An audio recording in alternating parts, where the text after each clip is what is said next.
Olha só, vamos falar agora de Donald Trump também. O julgamento dele foi marcado, a Justiça dos Estados Unidos marcou então esse que vai ser o primeiro julgamento dele para o dia 4 de março. Ele vai comparecer a um tribunal em Washington para responder pelo crime de conspiração contra o resultado das eleições de 2020, né, quando ele perdeu para o Joe Biden.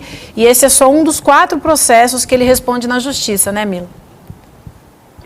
É verdade, Vivi. Esse é aquele lá de Washington por interferência nas eleições, né? E a juíza, Tanya Chutkin, marcou para o dia 4 de março. O que tem de mais nessa data, né? São 6 meses, se a gente contar, a defesa do Trump queria mais tempo, mas com essa data eles estão aí, a gente está final de agosto, setembro, outubro, novembro, dezembro, janeiro, fevereiro. 6 meses para pensar, para analisar o processo.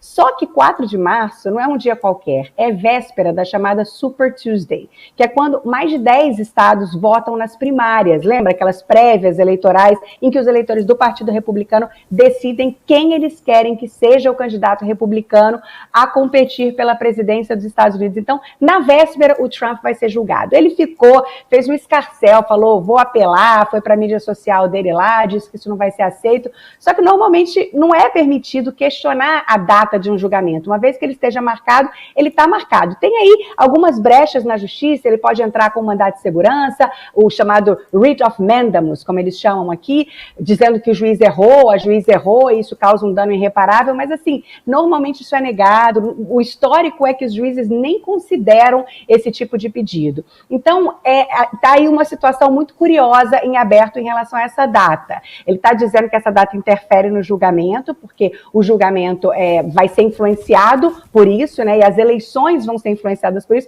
e é curioso que ele está sendo julgado justamente por interferência nas eleições. Mas, enfim, os advogados do Trump chegaram a pedir que esse julgamento fosse feito em 2026. Depois falaram que estava ok se fosse por volta de abril, porque são 10 milhões de documentos que eles têm que analisar. Eles até fizeram uma analogia, falaram se a gente imprimir todas essas páginas e colocar uma em cima da outra, são 8 vezes a altura do monumento a Washington, que fica na capital Washington, D.C., aquela torre grande. Os advogados de acusação fizeram um apelo contrário, falaram, não, tem que ser o quanto antes possível, de preferência em janeiro. Vocês já leram boa parte desses 10 milhões de documentos, não vem me dizer que vocês estão vendo isso pela primeira vez, e quanto mais a gente esperar, mais interferência a gente vai ter do acusado, do Donald Trump. Então, os dois lados estão aí pressionando.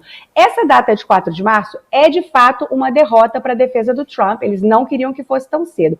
Por outro, o Trump é fera, muito diferente do Bolsonaro, eu acho nisso, ele está capitalizando muito, muito bem essas acusações, até a formação, né, March for, ele está usando March for como Marche por Trump, pegando a data e fazendo esse trocadilho aí para chamar as pessoas a um protesto, a irem às ruas reclamar, enfim. Além disso, a defesa, desse jeito, começa a preparar terreno para o caso de ele ser condenado, porque eles podem dizer lá na frente, se ele for condenado, depois do julgamento, olha, lembra lá, a gente pediu mais tempo, então ele não teve direito a um julgamento justo, porque a gente não conseguiu se preparar. Em meio a tudo isso, saiu uma pesquisa da Reuters Ipsos mostrando, essa pesquisa foi feita depois do debate republicano da semana passada, fechou na sexta, e mostra Trump, gente, abrindo 40 pontos em cima do governador da Flórida, Ron DeSantis. A pesquisa é mais complexa, faz várias perguntas, mostra que os eleitores republicanos estão mais dispostos a apoiar DeSantis, mas isso também já dá pra gente a ideia aí de como a ausência de Trump dos debates e a presença dele nos noticiários, inclusive com aquele mugshot aí, favoreceram muito Trump nessa corrida.